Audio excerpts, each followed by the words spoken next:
orang itu cara berpikir nuruti nafsu, nah itu yang bahaya. Makanya Quran kritik ara'aita man ittakhadha ilahahu hawa. Orang yang cara berpikir itu nuruti hawa nafsu. Kalau zaman Nabi, zaman sahabat, zaman ulama, itu enggak seperti itu. Sehingga cara berpikir itu mudah. Makanya kata Nabi, absyiru ya ma'syaral muslimin, kata. Kamu harus senang ya ma'syaral muslimin. Allah sekarang buka pintu langit yang sebelumnya enggak pernah dibuka.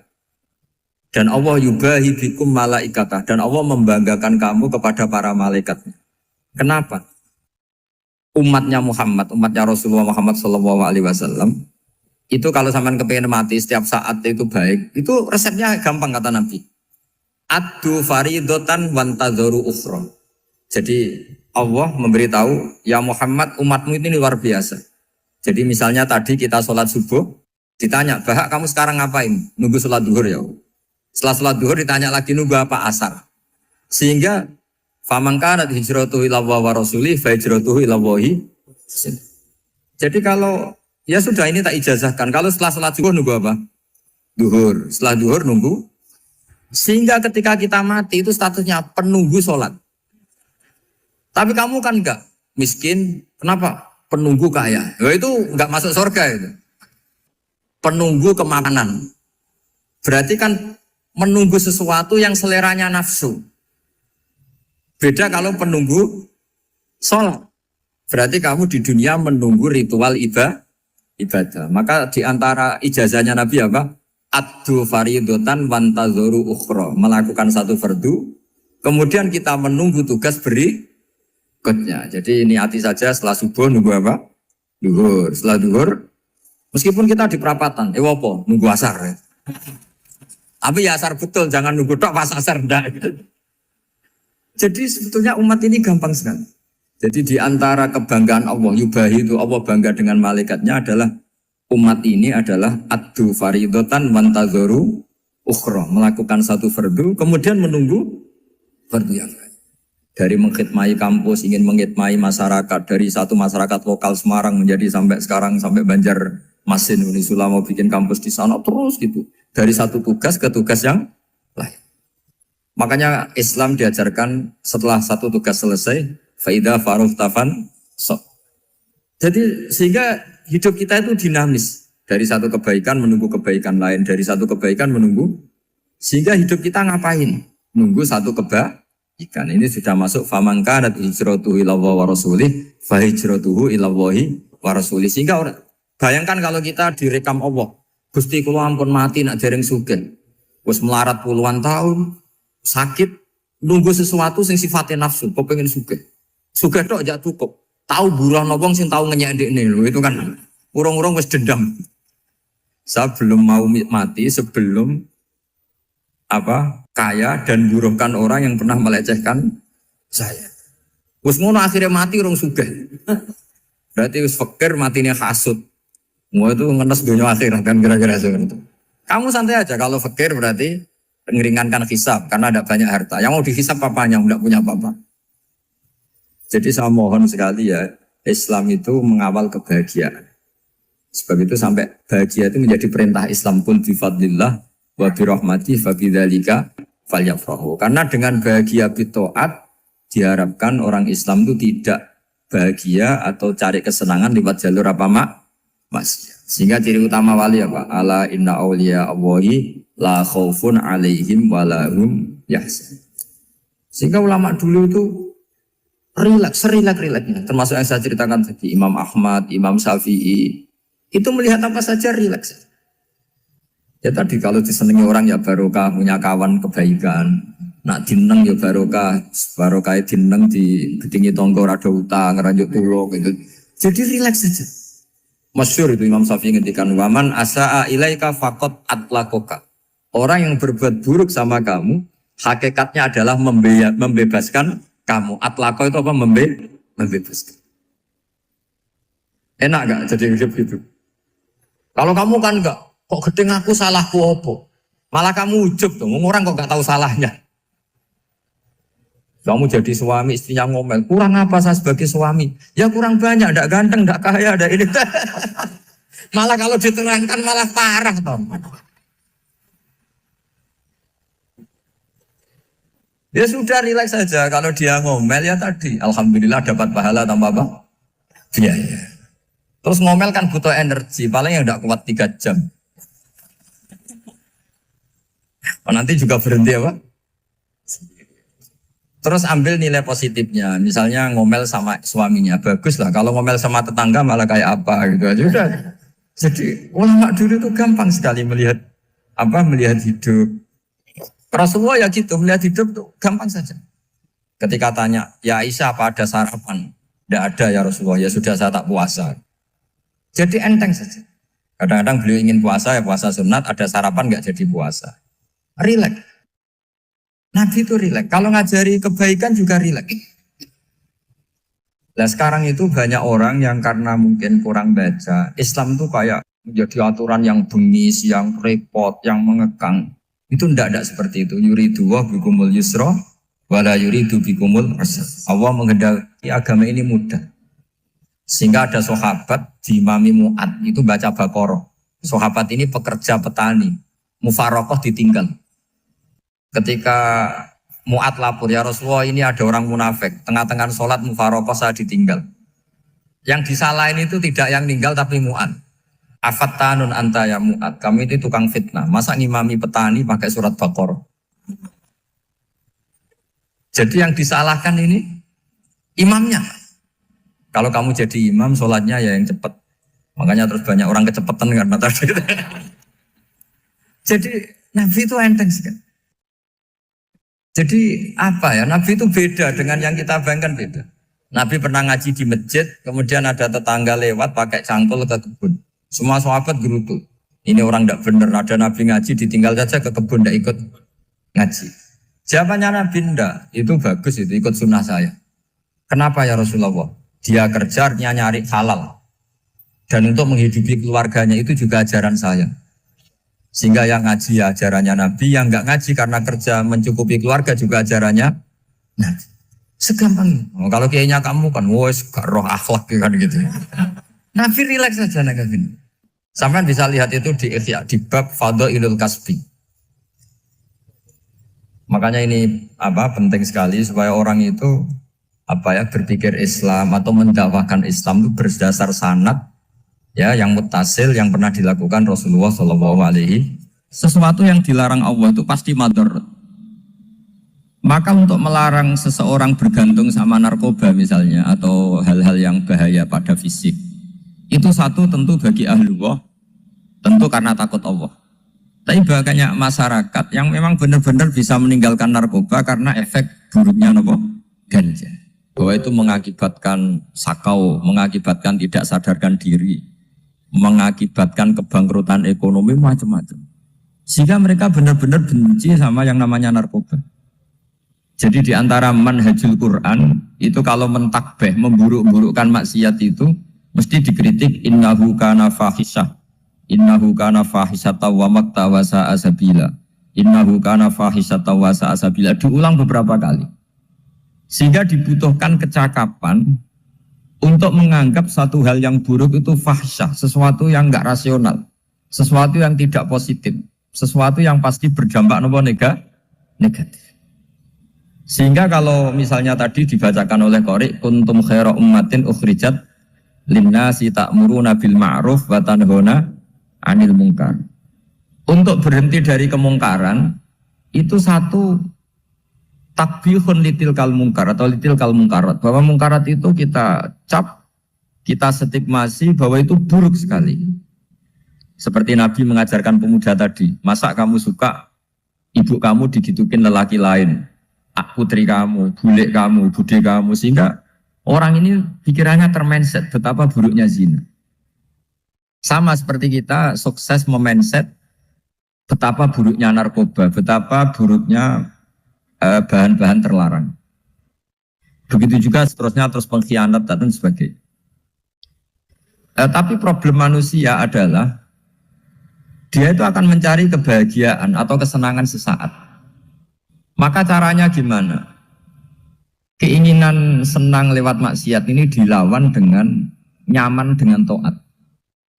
Saya ulang lagi, nyaman dengan taat.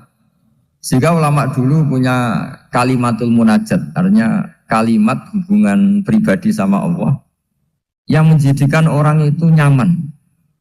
Dan ini yang diajarkan kitab-kitab tasawuf. Kitab tasawuf itu sukses mengajarkan melihat alam raya ini semuanya nyaman, termasuk yang mengecewakan. Itu dianggap nyaman. Saya berkali-kali mengajarkan ilmu ini karena ini musalsal ila Rasulillah SAW. Itu pernah suatu saat Imam Ahmad itu dipanggil sama tetangganya, anak muda. Tentu Imam Ahmad ini orang yang sangat soleh, sangat waroi, sangat tunduk sama perintahnya Allah dan Rasul. Pemuda tadi manggil, ya Ahmad, datang ke rumah saya. Imam Ahmad datang. Setelah sampai ke pemuda tadi, sudah pulang lagi, saya tidak butuh kamu. Pulang lagi. Setelah sampai rumah dipanggil lagi, ya Ahmad, datang lagi. Datang lagi. Oh, saya tidak jadi butuh, pulang lagi. Sampai 3 kali. Dan itu perangai ekspresi Imam Ahmad itu atau ulama lain yang sesoleh beliau itu nyaman, indah. Beliau tetap senyum-senyum nyaman. Beliau tidak tersinggung, tidak terprovokasi, tidak, ya pokoknya tidak tersinggung, kelihatan nyaman. Lama-lama pemuda ini terus tanya, ya Ahmad, kamu saya perlakukan seperti ini kok tidak tersinggung? Kamu senyum-senyum saja, happy-happy saja. Jawabnya Imam Ahmad itu unik. Wahai pemuda, saya kamu panggil itu senang sekali. Karena kata Nabi, kalau kamu iman dengan Allah dan Rasul, maka hormatilah tetangga. Jadi saya senang. Karena nuruti perintah Allah untuk menghormati tetangga. Jadi tidak ada urusannya dengan kamu. Kagetnya kayak apa? Jadi dipanggil tetangga ya senang karena melakukan perintahnya Allah dan Rasul, yaitu ikramul jar, fal yukrim jarum. Disuruh pulang, kamu ingin saya pulang, ya saya pulang. Disuruh datang, ya saya datang. Jadi saya tidak tersinggung, saya tidak ada urusan dengan kamu. Urusan saya dengan Allah Subhanahu wa Ta'ala. Itu kalau bapak-bapak istrinya ngomel terus sabar itu ya bagus. Saya tidak punya urusan. Kalau kamu terprovokasi oleh istri, berarti kamu didikte oleh makhluk. Masa seorang rektor didikte makhluk? Kan tidak keren. Apalagi seorang habib didikte makhluk, kan tidak keren. Yang bisa mendikte kita hanya Allah Subhanahu wa Ta'ala. Dan Allah mendikte kita, mengajarkan kita wa ashiruhunna bil ma'ruf fa in karihtuhunna fa asa an takrahu shay'a wa yaj'alallahu fi khairan katsira. Jadi cara melihat istri kita bawel gitu atau cerewet, alhamdulillah ini ada pahala tanpa modal, cukup sabar. Kalau istri kamu sedang mesra malah mintanya ke mall, malah biayanya tinggi. Murah mana dapat pahala dimarahin sama saat mesra minta ke mall? Milih yang pertama kan? Nah ya itu tidak usah modal ini. Ya gitu aja. Jadi kalau istri sedang marah bawel, anggap saja ini rezeki. Dapat pahala tanpa apa? Biaya. Nah kalau pas rukun malah nantang ke mall, biayanya malah tinggi. Jadi ulama dulu itu melihat dunia itu happy. Pernah Imam Syafi'i dikasih tahu, orang yang tadi nyium tangan kamu ya, itu di rumah menghujat Anda. Jadi dia sopan hanya di depan Anda, kalau di luar menghujat Anda. Jawabnya Imam Syafi'i lucu. Ya baguslah. Yang cerita ini kaget. Kenapa bagus ya Aba Abdillah? Kalau manggil Imam Syafi'i ya Aba Abdillah. Ya berarti saya masih wibawa, di depan saya tidak berani katanya. Jadi dipandang enteng saja. Jadi kalau kamu, di depan kamu, istri kamu tidak berani belanja, tidak ada kamu belanja banyak. Anggap saja Anda wibawa. Jadi enteng saja. Pernah Imam Syafi'i dikasih tahu, separuh dari kampung Anda itu gak suka kamu. Ya bagus lah, kenapa? Oh nak rukun malah bakal utang katanya gitu. Kira-kira yang utang itu yang rukun apa yang neng-nengan? Yang rukun. Jadi enteng saja. Masyhur itu makalahnya Imam Syafi'i. Waman asa'a ilaika faqad atlaqaka. Orang yang berbuat buruk sama kamu berarti membebaskan kamu. Kalau saya sedang nenengan sama Habib Hasan Toha Putra, beliau naik Alphard gak nawarin saya sah karena baru nenengan. Tapi kalau sedang rukun malah harus repot mana? Rukun sama ndak rukun? Repot rukun sebetulnya. Jadi Imam Syafi'i itu happy saja. Kalau sedang rukun sama tetangga ya dianggap rukun itu satu kenikmatan. Sedang tidak rukun ya dianggap satu kenikmatan. Jadi orang dulu itu serilek itu melihat dunia. Kalau kita kan enggak, ego. Wah saya ini suami kok dimarahin istri. Wah ini egonya bangkit. Padahal egonya bangkit itu ada kebodohan di situ. Yaitu seorang rektor didikte seorang istri, seorang makhluk. Apalagi kalau Anda daftar wali itu tidak akan jadi wali. Ini wali kok tunduk sama makhluk. Karena didikte apa? Makhluk. Maka Imam Ahmad ketika tetangganya bully gitu ya santai saja, beliau happy. Ketika pemuda tadi eskal janggal, kenapa kamu gak tersinggung ya Ahmad? Memangnya saya harus tersinggung gimana? Kan tak panggil tidak jadi, tak panggil tidak jadi. Hei pemuda, saya ini tidak punya urusan dengan kamu. Saya nuruti kamu karena perintahnya. Saya senang melakukan perintah Allah, harus berbaik sama kamu. Sampai 3 kali. Ajarkan Muhammad atau katakan Muhammad pada umatmu, sebaiknya atau seharusnya mereka hanya gembira dengan melihat fadlnya Allah dan rahmatnya Allah. Ini harus kita pahami mulai dari konstruksi yang paling pokok, yaitu akidah. 2 ahwal. Ahwal itu 1 perilaku sosial. 3 mutammimat, sesuatu yang tidak pokok, tapi kita butuhkan dalam mengawal hidup ini. Saya beri contoh, itu sampai maksiat, itu karena cari kesenangan. Misalnya baru penat itu, ingin seneng, ada orang yang macam-macam lah, ingin melihat maksiat, apa itu pornografi, apa nyabu, apa macam-macam. Itu sebetulnya agama punya konsep yang luar biasa, yaitu seharusnya seseorang itu gembira. Gembira dengan ketaatan. Lalu pertanyaannya caranya gembira gimana? Gembira itu mudah. Jadi misalnya kamu sujud sama Allah Subhanahu wa taala. Terus cara berpikir begini. Ini sekaligus ijazah. Cara berpikir begini. Ya Allah, ini kata Sayyidina Ali, kafani izzan an aku nalaka abdan wa kafani fakhron an takuna li robban. Ya Allah, betapa sialnya saya andaikan saya jadi budak dari makhluk yang sama. Misalnya sampean itu seorang kiai atau rektor atau doktor atau orang terpelajar, kemudian kamu jadi budak atau hamba dari makhluk yang setara. Betapa hinanya saya. Maka kata Sayyidina Ali, ya Allah saya ini cukup bahagia, cukup bangga karena jadi budak, jadi hamba dari zat yang super atau yang maha super. Jadi kok Allah Subhanahu wa ta'ala. Sehingga ada kebahagiaan yang luar biasa karena menjadi hambanya Allah Subhanahu wa ta'ala. Setelah bangga dengan jadi hambanya Allah, maka kita akan malu. Malu misalnya kok saya bahagia itu nunggu melihat pornografi, melihat maksiat. Itu menjadi malu. Kenapa saya bisa didikte oleh hal-hal seremeh itu? Ya, kita malu karena didikte oleh hal-hal yang seremeh itu. Karena kita didikte oleh nafsu.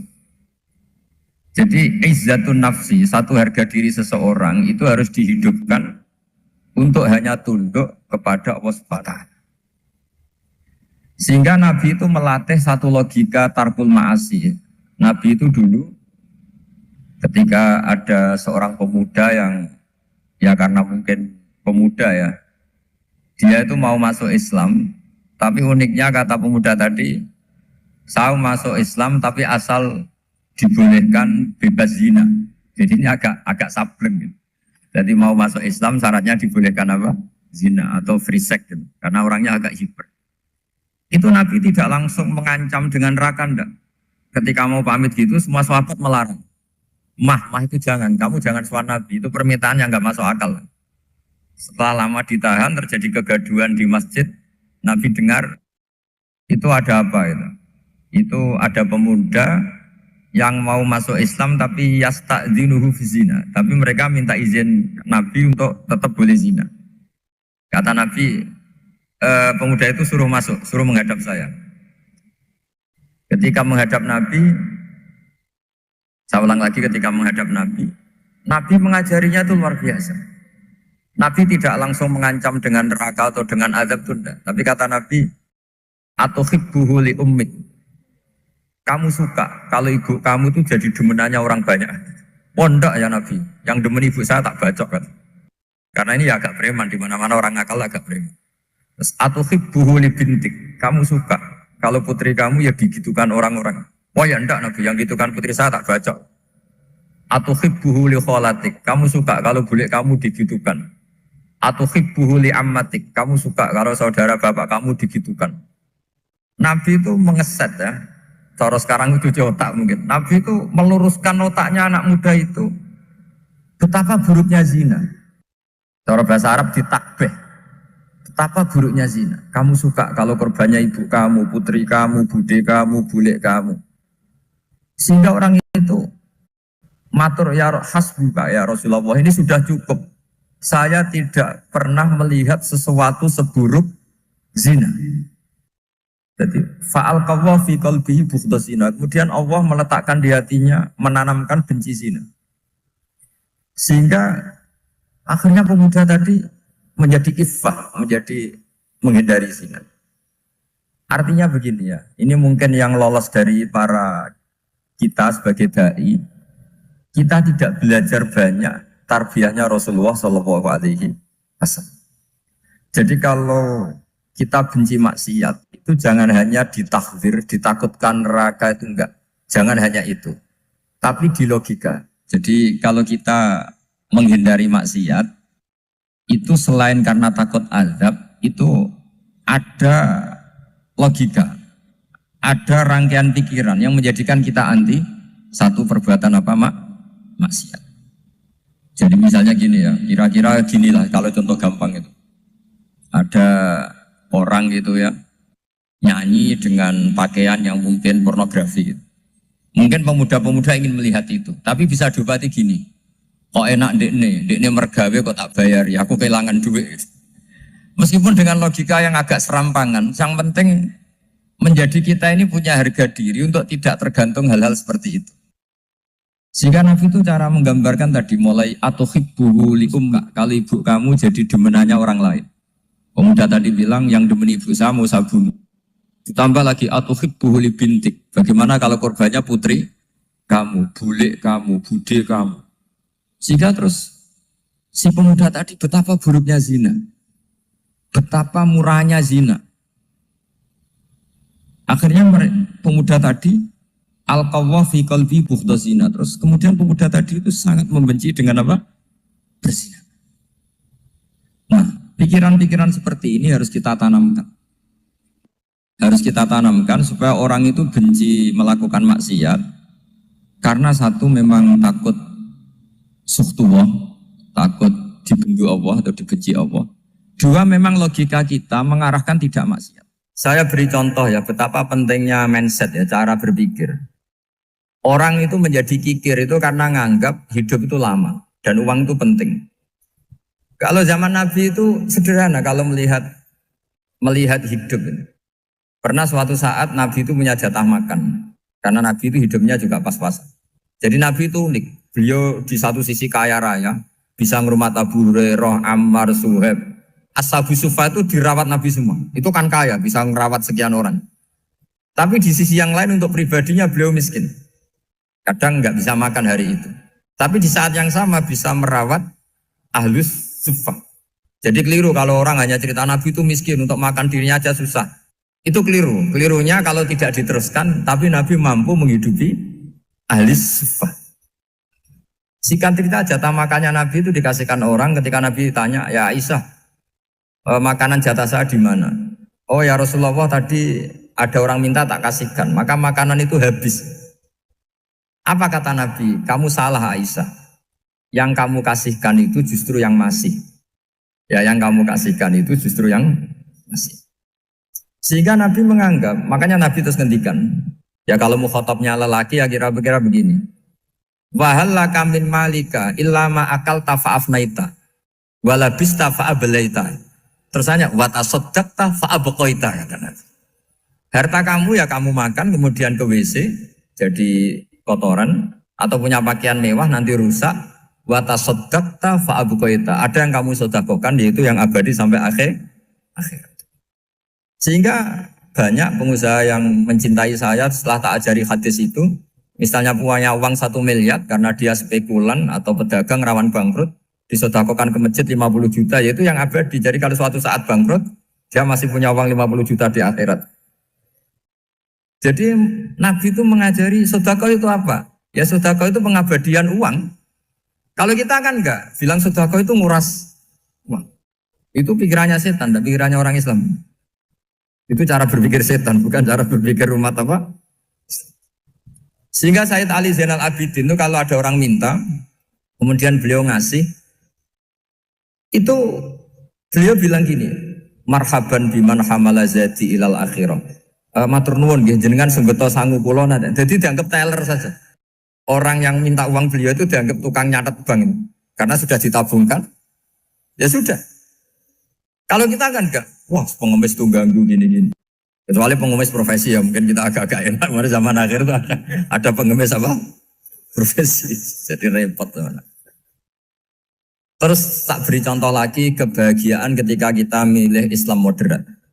Islam kita diajarkan guru-guru kita, utamanya oleh guru kita Mbah Maimun. Saya juga sering ketemu beberapa ulama dunia, termasuk Habib Umar. Saya juga ikut sowan ke sini pas beliau sama Habib ini Hasan Toha Putra di sini sama orang-orang moderat. Itu cara berpikir juga luar biasa indah. Beliau pernah cerita ya, beberapa ulama lah, banyak yang cerita itu. Saya pernah diceritani seorang alim ketika ada orang ekstremis itu mau ngebom di tempat maksiat. Kebetulan yang maksiat itu kebanyakan ya orang Islam. Karena di negara yang mayoritas Islam. Ditanya sama Syekh Sa'rawi. Syekh Sa'rawi itu mufassir top di mana? Mesir. Ini mau tak habisin karena mereka orang Islam kok maksiat terus. Terus ditanya sama Imam Sa'rawi. Laumatu ala khini ma'asihim aina masiruhum. Kalau mereka mati dalam keadaan maksiat, mereka kemana? Ya ilanar, mereka pasti masuk neraka. Terus ditanya sama Imam Sa'rawi. Wahal masiruhum ilanar muradun nabi amlan. Punya umat maksiat kemudian mati masuk neraka, itu yang diinginkan Nabi apa enggak? Ya tidak aja. Ya sudah, enggak usah dibom, ditunggu tobatnya kata. Karena kalau mati dalam keadaan itu ke neraka dan itu tidak yang diinginkan Rasulullah Sallallahu Alaihi Wasallam. Terus ekstremis ini menjadi tobat, tidak berpikir ekstremis mas. Jadi orang itu harus berpikir mindset yang baik. Meskipun kadang berpikir baik itu ya agak-agak kacau. Ada seorang wali majdud itu kalau berdoa agak kacau, tapi nggak bisa dibantah. Masyhur itu doa itu. Ini sekaligus ijazah, tapi kalau sebelum wali nggak boleh. Itu datang ke makamnya Rasulullah SAW. Terus doanya itu begini. Ya Allah, sekarang terserah engkau. Ya Allah, sekarang terserah engkau. Jika saya kamu jadikan orang soleh, jika saya engkau jadikan orang soleh, maka surra habibuk, maka kekasihmu ini senang. Yang susah musuhmu yaitu setan. Tapi kalau engkau menjadikan saya orang fasik, maka yang susah kekasihmu, yang senang musuhmu. Jadi kan punya dua pilihan itu. Wah itu kan doa tapi kayak teror gitu. Ya jadi berdoa di Raudhah. Wah itu pasti mandi itu karena agak-agak maksa Tuhan itu. Ya Allah, engkau punya dua pilihan. Jika saya jadi orang soleh, maka kekasihmu ini senang. Musuhmu yang susah yaitu setan. Tapi jika saya jadi orang fasik, maka musuhmu yang senang, kekasihmu yang susah. Mohon terserah jenengan, mau menyenangkan kekasihmu, apa menyenangkan musuhmu gitu. Kira-kira gimana? Kalau tertarik boleh doa itu dipraktekkan. Tapi kayaknya kalau copy paste itu gak keren, apa? Jadi dulu orang itu muamalah sama Allah dan Rasul itu rileks. Rileks itu nyaman karena ya tadi kul bi fadlillah wa bi rahmati fa bidzalika falyafrah. Sehingga Imam Izzuddin bin Abdissalam itu ngendikan innalladzina yarmunal muhsanatil ghafilat. Di antara kebaikannya ibu-ibu atau mbak-mbak ini harus berstatus ghafilat. Perempuan-perempuan pelupa. Ghafilat itu pelupa. Pelupa dari kenikmatan maksiat sehingga mereka dengan taat. Misalnya ada ibu-ibu atau mbak-mbak atau juga bapak-bapak tahajud, kemudian nyaman dengan tahajud itu. Kira-kira terbersit enggak ingin maksiat? Enggak kan, karena sudah nyaman dengan tahajud, dengan taat. Maka dibutuhkan kenyamanan dalam beribadah. Sebab itu ala bidzikrillahi tatmainnul qulub. Makanya saya termasuk kiai yang setiap ngaji itu happy, seneng. Karena ini untuk kampanye, seneng dengan ngaji, dengan taat itu sudah luar biasa. Kayak apa kalau mereka senengnya kalau nunggu melakukan maksiat. Jadi termasuk bentuk perlawanan kita terhadap maksiat adalah usahakan kamu tuh bahagia, seneng dengan taat.